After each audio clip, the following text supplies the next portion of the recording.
Et bonsoir. Bonsoir. Je vous souhaite une bonne semaine, hein, ce premier jour qui est déjà terminé. J'espère que vous avez passé une bonne journée. Donc je continue la lecture de psaumes et proverbes. Aujourd'hui, c'est le début du psaume 78. Donc du verset 1 au verset 11.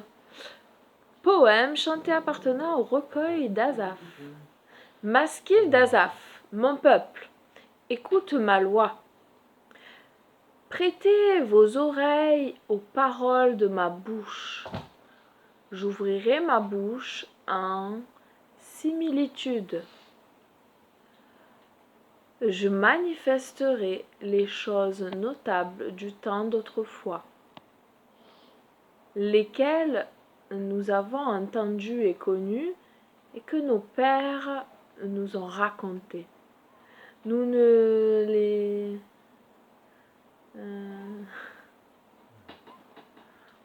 c'est trop loin. Nous ne les scellerons pas à leurs enfants, et ils raconteront à la génération à venir les louanges de Yahuwah et sa force et ses merveilles qu'il a faites, car il a établi le témoignage en Jacob et il a mis la loi en Israël. Et il donne à charge à nos pères de les faire entendre à leurs enfants, afin que la génération à venir, les enfants qui naîtraient, les connût, et qu'ils se missent en devoir de les raconter à leurs enfants. Et afin qu'ils missent leur confiance en Elohim, et qu'ils n'oubliassent pas les exploits du El, et qu'ils gardassent ses commandements, et qu'ils ne fussent pas, comme leur père, une génération revêche et rebelle, une génération qui n'a pas soumis son cœur, et le souffle de laquelle n'a pas été fidèle au El. Les enfants d'Éphraïm, armés entre les archers, ont tourné le dos le jour de la bataille. Ils n'ont pas gardé l'alliance d'Élohim et ont refusé de marcher selon sa loi. Et ils ont mis en oubli ses exploits et ses merveilles qu'il leur avait fait voir. Ils ont été oublieux. Je sais même pas si je... Car si me retirer, la vidéo elle enregistre toujours, mais je sais même pas si je vais pouvoir faire stop. Si je vais la voir ou s'il faudra que je recommence. Alors, ensuite il y a le proverbe. Donc on est au proverbe 12 maintenant. Non, oui, proverbe 12, versets 3 et 4. Proverbe 12, versets 3 et 4.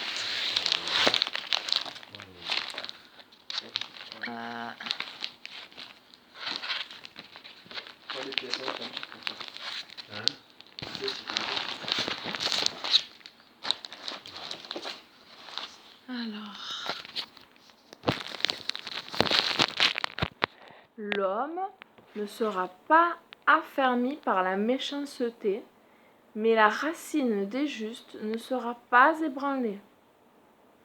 La femme vaillante est la couronne de son mari, mais celle qui fait honte est comme de la vermouillure à ses os.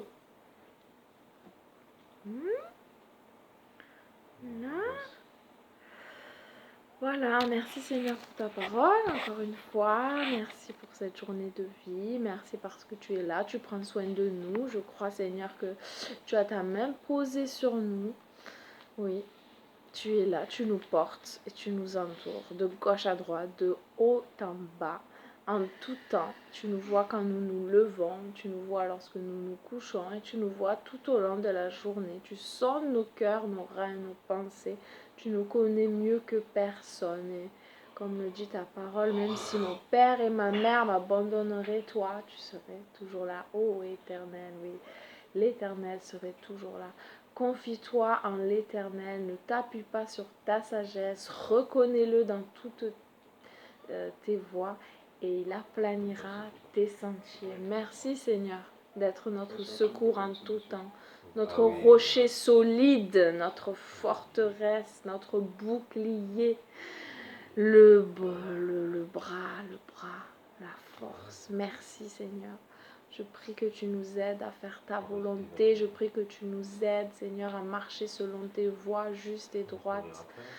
Que tu puisses, Seigneur, nous parler encore, nous visiter, Seigneur, et enlever ce qui n'est pas ta gloire, Seigneur. Nous convaincre de ce qui est bon, de ce qui est mal, afin que nous prenions cette décision, parce que tu ne le feras pas à notre place, de nous dépouiller de toute mauvaise œuvre,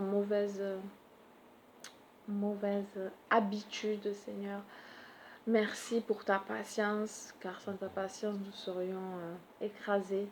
Seigneur, je te demande pardon pour mes fautes, mes manquements, Seigneur, et je prie que voilà, tu puisses intervenir, Seigneur, pour moi et pour chacun d'entre nous. Nous avons tous des qualités, nous avons tous des défauts, nous avons tous des dons venus de toi que tu veux que nous faisions fructifier, Seigneur.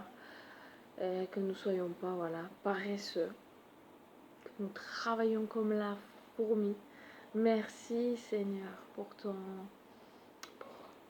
tous tes bienfaits, tes bontés que tu révèles chaque matin. Merci de continuer Seigneur cette œuvre et de la rendre parfaite pour ce jour glorieux où tu reviendras.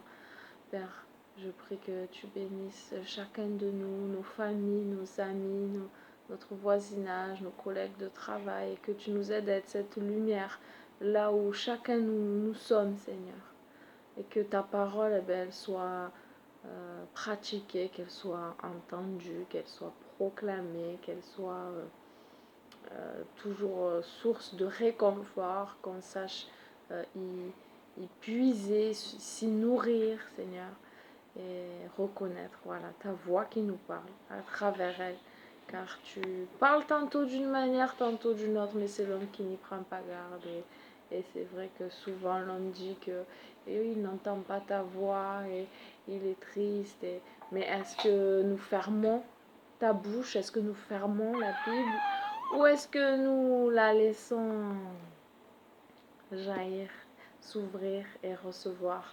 À nous d'être actifs aussi, Seigneur. Tu nous demandes. Merci, merci. Continue, Seigneur, parle, interviens et ouvre et ferme les portes comme tu le veux, Seigneur, selon ta volonté à toi, et qu'on puisse s'y plier, être soumis et t'adorer en esprit, en vérité, comme tu le demandes, et que tu dis, oui, dans ta parole, je recherche des adorateurs en esprit, en vérité, en souffle et vérité. Merci, Papa. Que toute la gloire te revienne. Légaliste. Amen. Vous m'avez dérangé à parler pendant ça, que je priais tout. Tu parles de quoi, toi? Bah, t'as tout fait,